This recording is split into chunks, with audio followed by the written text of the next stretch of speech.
Tony, how you doing? Who else we got here? Cole, ma'am, how are you? Are we waiting for any other networks, or we got everybody here? There's a couple of reporters. The reporter's not here because of the announcement.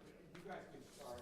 Okay, that's fine. As they come in, just let them through the door, guys, and we'll get rocking and rolling. So, all right. Good afternoon, folks. Thank you for joining us here today. I call this press conference, and quite frankly, I had no intentions on calling a press conference, and that's no shot at the media. This was one of these items where I felt as though we were making, from my position as a sheriff, as administrator, reaching out enough to my elected parties to express the concerns I had with the contract negotiations that's been occurring with Deerfield. As you all know, we did a salary study that was conducted that came back with some interesting data points that showed how far behind the sheriff's office was in terms of providing fair and competitive pay. And we have been sitting for months with city managers that we contract with repeatedly. And I say we as my representatives. I have with me Major Chris DiGiovanni, who runs the North Command, the Undersheriff, and I have our Fire Chief Tim Keefe, as both of these applications of our first responder community with law enforcement and fire rescue services are being impacted by this. So let me paint a story a little bit. You guys seen that I released just recently the comments I made within our roll call briefing, and the assertiveness and the aggressive tone about making sure that we hold everyone accountable, and that we also give these elected officials an opportunity to be informed thoroughly and get all the facts. And that has not happened completely. But what I will tell this community, what has occurred at my request over the last several days, is I've had three commissioners come in, sit down. We've done a comprehensive overview of what our proposal looked like. We've showed these commissioners, including the vice mayor who left here less than an hour ago, having sat down with him for 2 hours, showed him the differentials in terms of what we provided in the proposal for the public, for the city of Deerfield, in contrast to what the city manager has failed to disclose to them. And so the consistent comment as they walked out of the room was they were very informed, and they've all learned new information that was not presented by their city manager. So let me give some clarifications here. The people of Deerfield Beach will not suffer any loss in our public safety services. That is clear, that is non-negotiable, and we have never presented some threat that we would depart. We've sent consistent contractual letters advising different legal rights that the city have in our contracts, as well as that we have as an organization. And that's been cleaned up, again, to the extent that the three individuals who just left here over the last 48 hours said now they understand. Secondly, this notion that the sheriff is out here making public threats to kill anyone or harm anyone, regardless of what your sentiments are and how I handle my roll calls and what your positioning is as to what language you think I could use or not. There's one thing that this media can't say and this community can say after watching that video, is that I made some threat to hurt, harm, or injure Mr. Brimlow or anyone else in this county.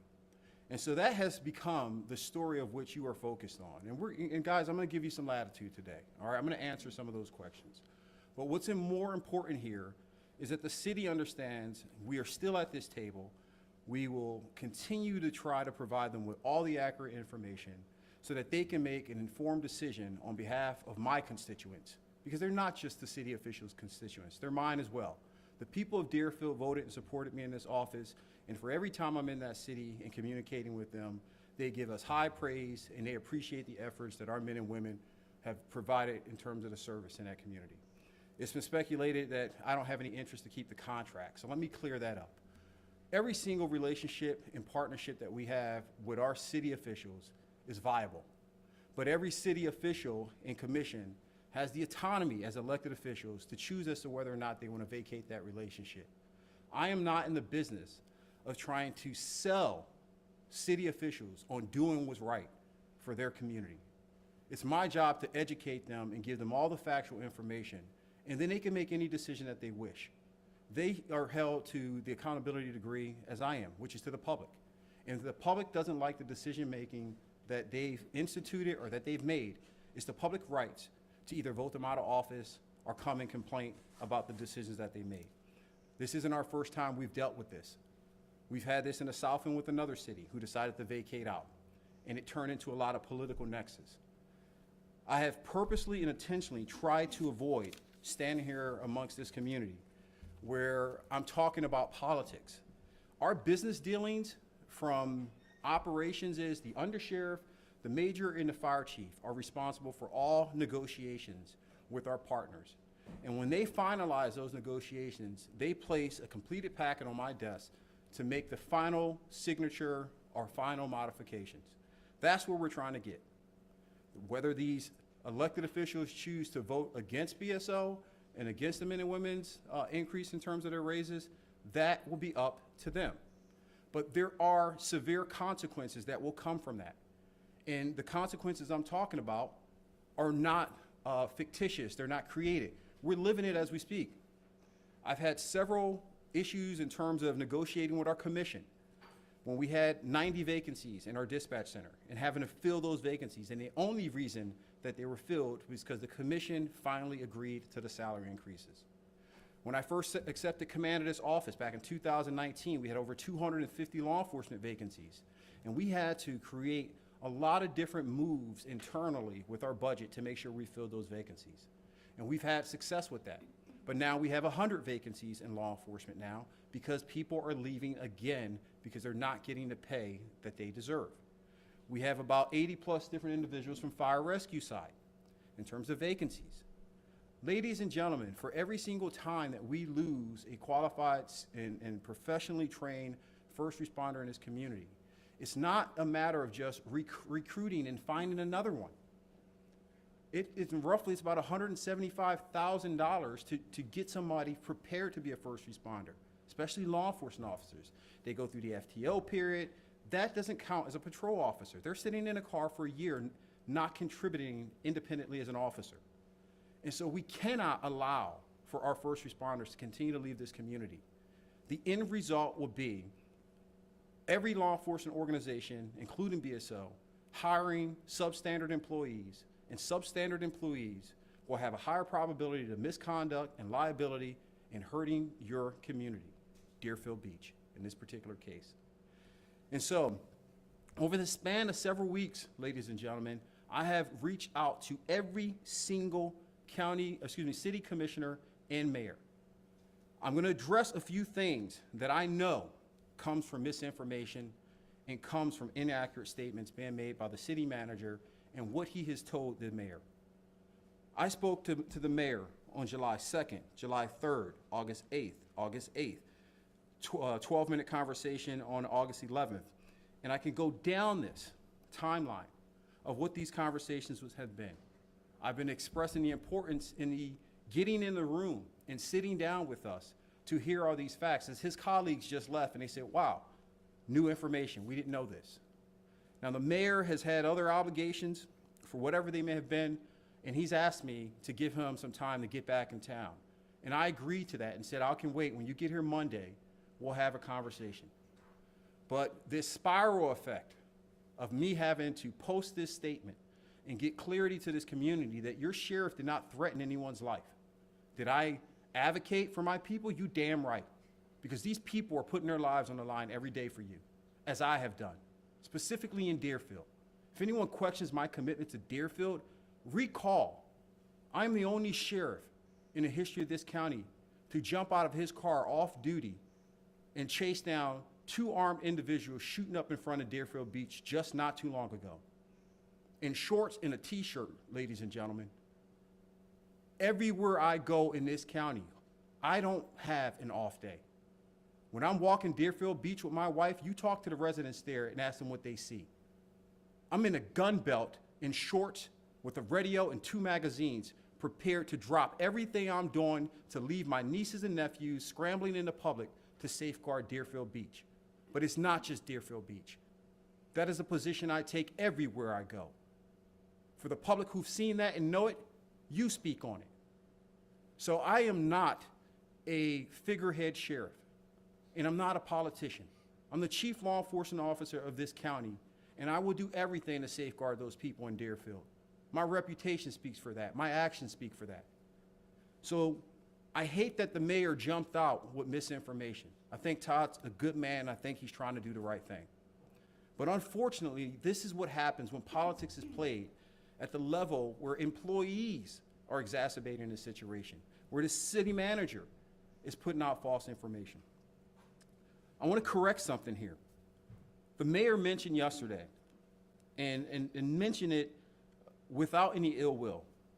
I think, understanding this man, he made a comment that the city manager told him he didn't file this false police report. He told the city manager that. He not only misinformation and didn't give all the facts about all the contract negotiations, but even after I was directly notified by the Florida Department of Law Enforcement that my name was subject to a criminal investigation where I threatened to kill him, he went back and told the city manager again, the city mayor again, that that wasn't true. So in a moment, ladies and gentlemen, I'm going to give you the Florida Department of Law Enforcement report that was disseminated to me this morning. And you won't have to pass the second sentence, where it states, City Manager Rodney Brimlow, that Broward County Sheriff Gregory Toney may have threatened to do physical harm to Brimlow during a meeting with the Broward County Sheriff's law enforcement and firefighters. I'll further go down, and it states that Sheriff Toney, according to Mr. Brimlow, allegedly made remarks to the attendees that if he saw Brimlow in the parking lot, he would run him over with his car. Absorb that for a moment.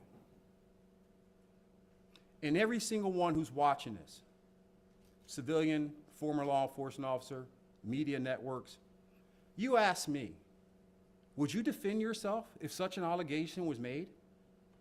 There's one thing to do this nonsense and play this game in a political season.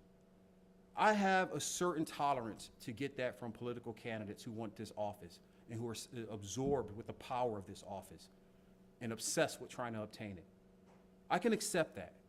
What I can't accept is a former law enforcement officer by which I promoted to captain, who understands probable cause, who understands the merits and elements of crime, to say, I'm going to ignore all that because I have my own agenda, and to such a threshold that he ignores the people's will to have voted me in this office twice. He ignores the will of his own city officials, and he violates ethical standards in business practices. Would you expect me to be quiet and idle and not present that roll call video to you in full transparency? I've stood amongst this community for 7 years, talking about accountability and transparency. Guys, it's not a tagline. That's what we live by now. That's what this agency stands for.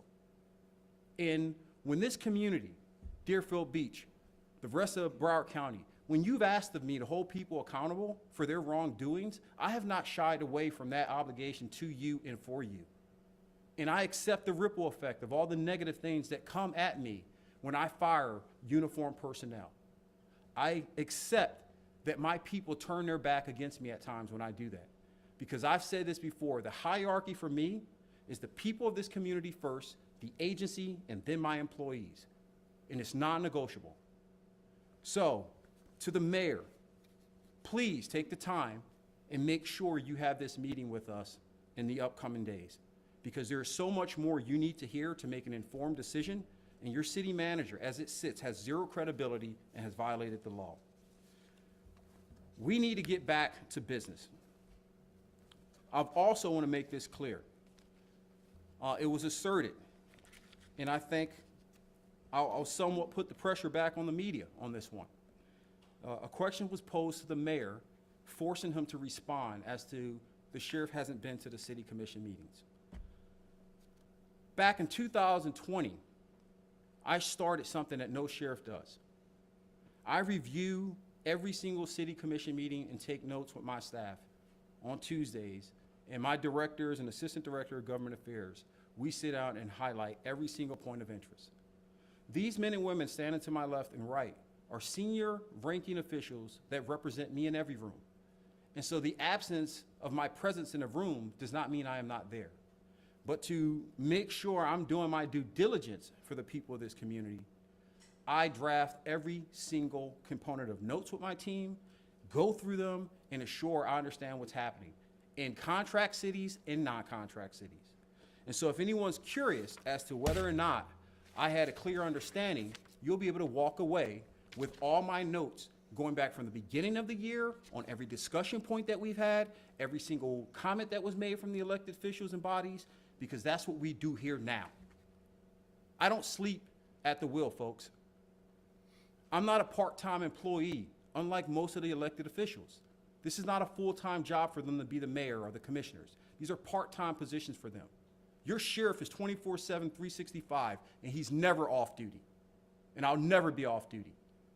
Whether I'm with my family or not, if there's a gunfight to be had in this city, and I'm there, I'm gonna defend this city. If there's a fist fight to be had to defend the residents of Deerfield, that fight will be held and I'll be at the front. I shouldn't have to say that 7 years later in the way I performed, but now it's being questioned. The last thing I will say, back to the business at hand. These elected officials have an obligation to hear all the facts. If one of my staff members, I have decorated veterans here who I respect and would put my life on the line for any day of the week. But I will tell you this, as much as I love these men and women standing next to me, if they fail to provide me with accurate information or misinformation, I will fire all 3 of them right now and everybody else in this building. And you know I'm not joking. So our goal over the next few days is to continue to allow these commissioners to come in here and get a comprehensive overview of what's occurring and what we've offered so that they can make an informed decision. If that decision is they don't believe that these deputies and firefighters who have served here for decades is not deserving of this increase, then so be it. If their decision is that they want to vacate a 35-year relationship based on misinformation and lies and false reporting that their city manager has provided, that too is up for them to make. But I'm not going to sit idly by and allow this organization's integrity to be intact, and I'm most certainly not going to allow for my integrity to be attacked. With that, I'll pause. Tony, you want to start us? Yeah. Made several points there. So, what evidence do you have that Brimlow was the first person to contact FDLE about the you say is that he may have threatened to do physical harm, and how does that constitute a violation of law as you You wrote that question before I had this FDLE report, didn't you? Okay, just making sure, because the report speaks for itself. I'm going to give you a copy of it. I'm not speculating, all right? Like I said, the phone call came as a formal notification that I was now subject to alleged threats against Deerfield Beach City Manager. And the complainant was Rodney Brimlow. He's on there. Yeah. On August 8th, 2025, the Florida Department of Law Enforcement Office of Executive Investigations Public Corruption Unit received an allegation from the Deerfield Beach City Manager, Rodney Brimlow. That's a very unique name. I don't think there's a bunch of Rodney Brimlows running around in the United States. That's your first question. So it says alleged. He wasn't a party to the call, so he doesn't know exactly what was said. So how does that may have threatened to do physical harm, allegedly made remarks? How does that constitute a violation of law of filing a false police report if he's not stating, as a matter of fact, this happened? You can read through Florida state statute and go down that path, but the point still stands the same. All right? Let's do this, Tony. Mr. Brimlow was a certified, or is still a certified law enforcement officer with almost 30 years experience. He was promoted to captain. You mean to tell me he doesn't understand probable cause? You mean to tell me he doesn't understand the elements of a crime? You don't mean to tell me he doesn't understand the importance of conducting a thorough investigation before firing a false allegation against a constitutional officer? Is that to be suspected out of this community, that he didn't know better?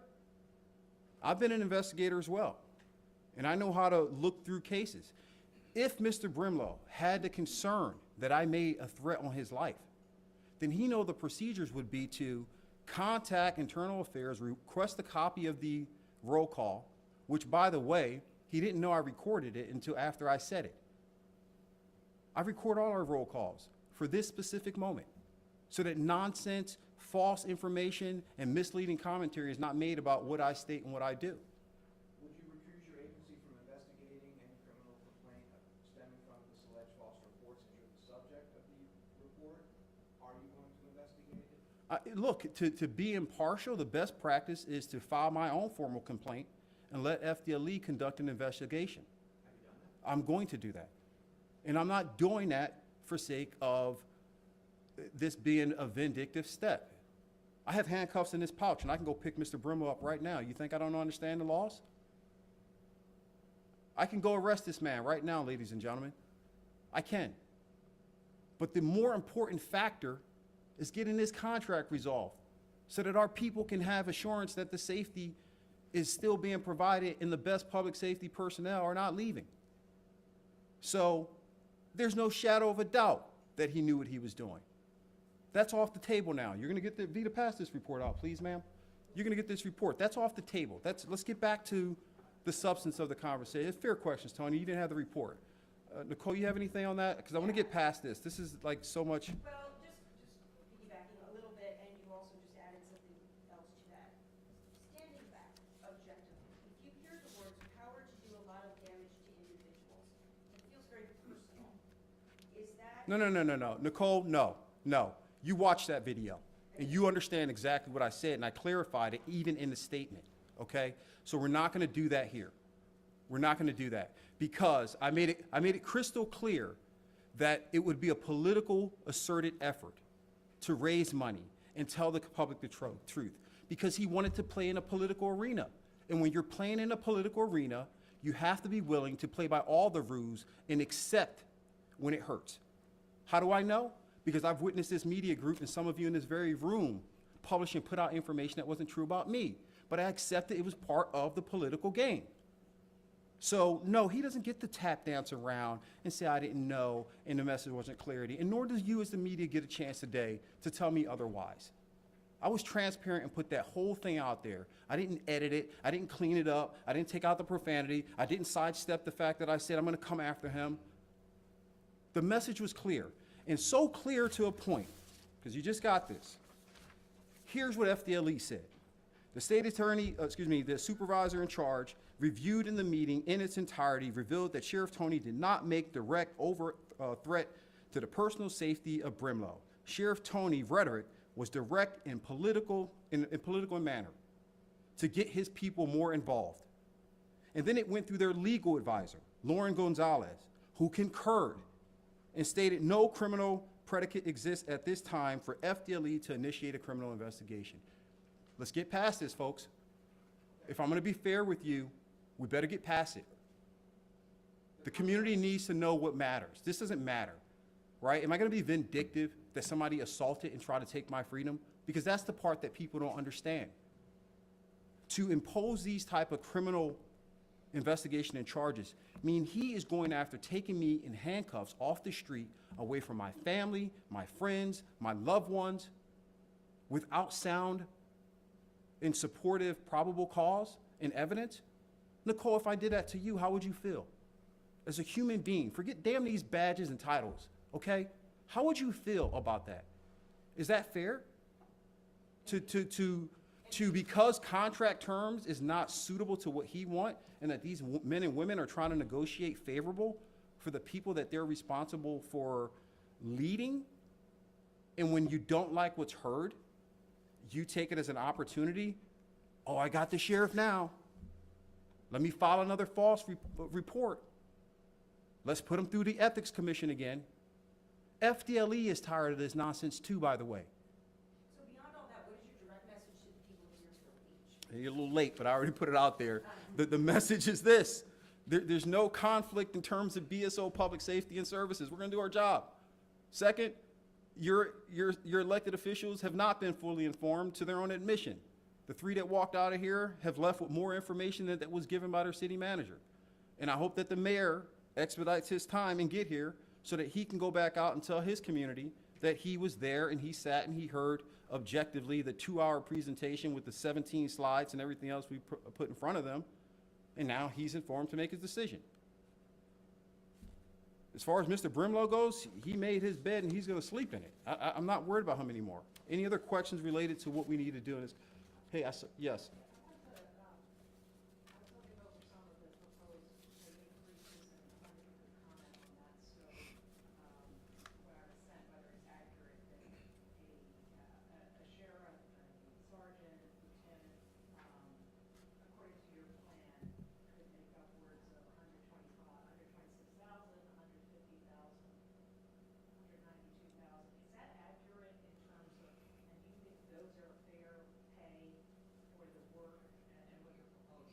Well, Joan, I think it's hard. I don't have that in front of me, of course, the salary study. I think with the numbers you read off are the top out figures that they could make throughout their careers. That is not the starting salaries. And we contract with an independent group who have done over 18 sheriff's office in this state and 46 other entities to come in and do the analysis and give us a pay band or recommended pay band for what that should look like to be competitive. Not to be number one, folks. We're the number one performing public safety organization in this county and hands down in the state.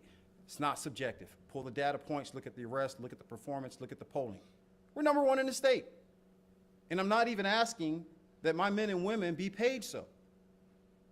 You don't get a first round draft pick, right, who scored 250 touchdowns in college, won the Heisman Trophy, and outperformed everybody on the field, and then give them $200 a year. These have to be negotiated fairly. And the reason why those numbers are projected the way they are, Joan, is because no sheriff in the history of this county has ever ran a salary study, which is bizarre. How do you lead an organization and not understand you are grossly paying your employees? For one more point, no, I saw you got more. No, I know you do. But one more point on this, right? The only reason the projected numbers are what they are in terms of salary is because it's a 30-year issue. The economy has changed. Cost of living has changed. Everything has changed from 30 years ago. So that's why those numbers are projected the way they are, and they are still not number one. That's just getting us through. Okay, so Deerfield told me it's an increase of, for them, $7 million, $7 million plus. Is that accurate? And also, have you gone above this cap, this 5% cap, and what's your response? So this is part of the educational aspect that we provided. And I'm going to have the major come up in a second. Because we found strategies in Deerfield Beach, we found strategies that would not require them to increase taxes, took that off the table. We found the ability to save $896,752 for this term. And we also found mechanisms to come in under the current 5% cap. But guess what, Joan? The city manager never told them that. Major, you want to clarify some of that, give her some more details as the lead on this contract negotiation? This is Christopher D. Giovanni. He is the North Region Commander for all the northern cities under contract. Thank you, Sheriff. So on behalf of the Sheriff, I do want to just clarify that. First of all, it's important to note that vacancy credits do not keep families safe at night. Qualified men and women in uniform keep your families safe at night. It is vital that the sheriff addresses class and comp holistically to ensure that vacancies are filled. That class and comp study that you cited is that exact strategy. We are trying to recruit and retain to fill vacancies to ensure that the families are safe. Still, the city of Deerfield is an important partner. They still are. We care about them. We heard their concerns. We were present at their commission meetings, taking notes, listening to the concern about the cap and future contracts, concerned about the cap overage and the consideration total. We put together 3 different scenarios for them that without reducing services to the residents would save them hundreds of thousands of dollars. That information we feel was not accurately reflected at the August 5th meeting. We know that the mayor, the vice mayor, and the commissioners are honorable men. We want them to have the right information. And so it's very important to know the facts for the public. We did offer a savings that would not side rail the class and comp study, but would still address the concern of the overages, and we would bring it below that 5% cap in one of the scenarios. And at the time, the city manager said that he did not want to hear that scenario because the second scenario we provided him, he was satisfied. He requested a revised consideration letter from us on July 24th at a meeting that July 16th at a meeting that we had with him. I delivered that to him on July 24th. That letter was not presented to the public on August 5th. Excuse me, what what are those strategies? You mentioned you had 3 different strategies, and then you mentioned it saves over $800,000, but there is an increase that Deerfield Beach will pay each year. I'm sorry, really quick, sir, you're a new face for me. Leslie from WLRN. Okay, new face, just kind of like to know who's in the room. Thank you for the question. And so the strategies.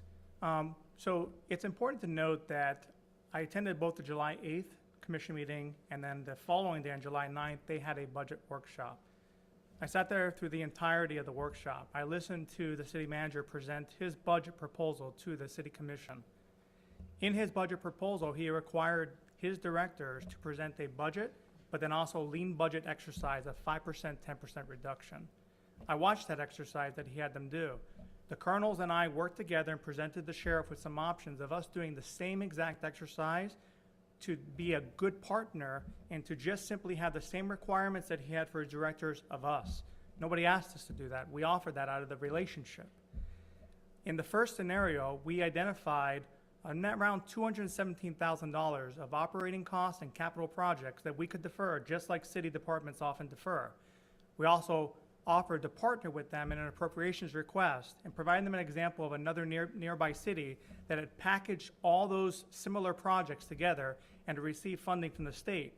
We also offered to leverage a law enforcement trust fund to help them with some of these projects to remove it from the burden of the taxpayer. That would have saved them $217,000 more or less, $216,900 exactly. The second scenario presented not just that lean budget exercise, but there are currently positions that are vacant at this moment that we agreed that we would defer filling them strategically until the end of their contract, which expires March 31st of 2026. In freezing those positions, essentially, we had offered an additional savings that we were able to go to the very basic cost of even looking at how much can we save on fuel. And we came up with the figure of the $896,000 plus that the sheriff had put before you earlier. That scenario seemed to appease the city manager, and he requested a revised consideration letter, and he asked for it as soon as possible. We agreed that we would get it the very next week. He said the sooner the better. We said we'll have it by Wednesday. The third scenario looking at the entire organizational chart. We had our team go through an exercise where every now and then organizations benefit from efficiencies. We look to make sure that the job task analysis lines up with the current positions that are being funded. And we felt that there were positions that we could leverage where we could better serve the needs of the community with non-sworn positions versus sworn positions that would save the residents a lot of money, hundreds of thousands of dollars. That scenario was not presented because the second scenario was requested by the city manager. However, we have presented that scenario to the vice mayor and 2 of the commissioners, and we look forward to presenting that to the mayor and the remaining commissioner. I just want to make sure that I'm getting this right. You're saying that scenario 2, first of all, can I get a copy of the letter that you sent to Deerfield Beach presenting this second scenario here? And secondly, you said it's going to save the city $800,000 plus dollars. $896,752. From what number? From 35.7, these are raw numbers, and this is public information. What I mean is to say is, like, there is an increase in the cost of BSO services to the city of Deerfield Beach. Of course. It's not, you're not $800,000 whatever dollars cheaper next year, right? So what is the $800,000 savings compared to what? Sure. So it's important on those numbers that you're referring to that the $7.2 million increase, which includes the police or the Department of Law Enforcement side, and then also the fire department side, the aggregate total between the two, that number is reflective of the total increase in the contract from fiscal 25 to fiscal year 26. Of that amount, the cap analysis that has been discussed would identify a number which was 2.3 million over the cap. However, there are exercises that we have shown that I don't want to go through at this moment because it's not the time for that presentation. But there are exercises that we have shown the vice mayor and the commissioners that would bring that number down to 1.15 million. And the savings that we had presented over the 6-month period would have overcome that cap overage. it is standard for organizations as they're preparing budgets to see inflationary costs that they're absorbing on the operating to exceed cost of living increases, inflating personnel services, and law enforcement and the fire department is not exempt from that same reality. Okay. So it would be at 1 point, whatever numbers, over the cap, but you're saying that as the contract plays out, it would bring it back under that 5% cap? The scenarios we presented would have mitigated that concern. Anything else for the major? You do a 5% cap under the contract. You said it ends on March 31st, 26? Yes, sir. There was an ultimatum presented in a letter from the general counsel on June 23rd. If the city is unwilling to agree to these increases, the only recourse BSO has is to terminate the contract. And that was a June 23rd letter. So the sheriff did give them an I got ultimatum it. saying, Good job. unwilling to agree to these increases, and that increase would have been a 10% increase, 10.3. Here, let me answer that for you. Context matter. It truly does. 6 times the major requested to sit down and present these options to the city manager, and he denied them.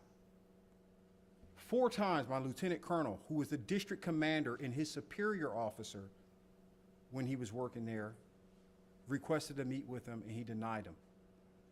And so as the administrator and legal team here, we're responsible for making sure we're preparing for their departure. Because they went absolutely, no, not they, not these commissioners, not this mayor, not this vice mayor. Their city manager went absent and absolutely quiet. He didn't want to hear it. And so from our standpoint, from my perspective as administrator, I'm sitting here with my legal team, and if anyone doubts the thoroughness and competency of the major after hearing him speak, you're naive. This gentleman is one of the most squared away individuals I've ever met, let alone being a major here. And he's probably going to lead this agency someday. How can it get to a point where we do all these analysis? And by the way, that is not our job. You know whose job that is to do all this analysis and present it to the city commission? Yeah, say it again loud, Tony. It's an active participation day. It is the city manager's job. I don't get Tony to say much and agree much. I got to capitalize on this moment, folks. It's the city manager's job. But when it's not happening, now I have to take administrative procedures to draw these elected officials into the room so that they can be educated, which has happened 3 times. And I'm hoping that, I know the mayor agreed to come in. Now, Commissioner Tom Plott had called my chief of staff and said he has no interest in coming in here and having this conversation. Well, what does that solve? Right? And this is problem, no, we're going to talk that. And I brought it up, no, we're going to cover it. That's problematic because this is still emotional. Let's get back to the table and do the business for the people who voted you in office, Tom, and sit down. I may not like what you say, but I'm going to hear you out. I may disagree with what you say, but I'm going to hear you out. And then you can vote informed versus recklessly and uninformed. Come September 30th, if there's no deal, will the wind down begin, and describe what would happen under that 2-year process of winding down? I don't want to jump into hypotheticals and possibilities. These commissioners, I understand it. These commissioners who are here and the vice mayor said they're more informed, and I'm not going to speak for them. But the comments that I have received is that they're going to be taking different steps compared to what was recommended by their city manager, that they're going to go back in the days. You're not going to go away from Deerfield if there's no deal on 9/30. I'll give you an example. No, you can't constitutionally. I'll give you an example. One of our cities that we were partnership for decades, long before, probably before I was even born, down at Pembroke Park, a few years ago, got wrapped into the political nonsense with their commission and a few mayors and everything else, and decided it was best for the community to vacate the relationship with the Broward Sheriff's Office. And they go out and hire someone who wasn't qualified for the position. Then they fire him after 6 months, and then he decides to run for sheriff. And that didn't work out either. You know what's happening now down there? BSO is picking up the volume of the calls because they don't have enough police officers. They don't have enough resources. And the quality of the officers to them that they're hiring are some people that we fired for misconduct. Now, that may be survivable in the sense that Pembroke Parks only have roughly 6,000 people that live down there, and a good portion of them are seasonal. But Deerfield Beach has got about 100,000 people. And the tourism is tremendous in Deerfield. It's a gorgeous place. You cannot afford to play this political game and have the same ripple effect down in Pembroke Park, where they're begging some for us to come back.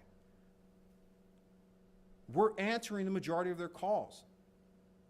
If this game is played in Deerfield, people are going to die because of this. So that's why I'm so damn assertive about this. I've had enough people die while I've been the sheriff. I don't want to see no more residents die because of BS politics. Now, these commissioners, we got with 2 outstanding. We got the mayor and I think 1 commissioner. This door is open 24/7, 365. I left detailed messages inviting them in. You can see I pulled my phone log. Now it's up to them. Maybe 1 more if you got it, otherwise we're wrapping it up. Joan? Hold on one second. Could you maybe define that? You keep saying this is a political move on their part. Like, what is the political? It's a again, Joan, let me give clarity to that. We got to be careful with these words. Words matter, and they incite all type of issues here. I didn't say the commission is playing politics. I said the city manager is. The city manager has played a game of politics to such a degree that he's filed false police reports. He has purposely and intentionally canceled or denied 6 meetings with a senior ranking official here. Don't tell me he doesn't understand chain of command. He's also gotten to a point where he's made verbal statements and comments to the mayor, who made a mistake at heart yesterday to stand amongst this media group and say that his city manager didn't file a false police report. I wish you'd have waited, but we cleaned that up. Todd and I are going to work well together and get this right. There is a lot of consequences to this, and it's all political. None of this is, I'm standing in front of this microphone, not because of business dealings. I'm standing in front of this microphone because false implications that had political orientations was made that slandered my reputation, this agency's reputations, and our good faith effort to negotiate in the best interest for the people that we put our lives on the line. We don't sit behind podiums and sit up in leather chairs and a dais and make decisions. We're in the field putting our lives on the line. Not just my men, but me doing it every single day. Having a willingness to accept personal harm and perhaps death for the people in Deerfield Beach. That's the politics I'm talking about. That's what hurt not only this county, that's what's hurting this state, that's what's hurting this country. And I'm done with it. I'm absolutely done with it. This community deserves better. I know it. Thank you.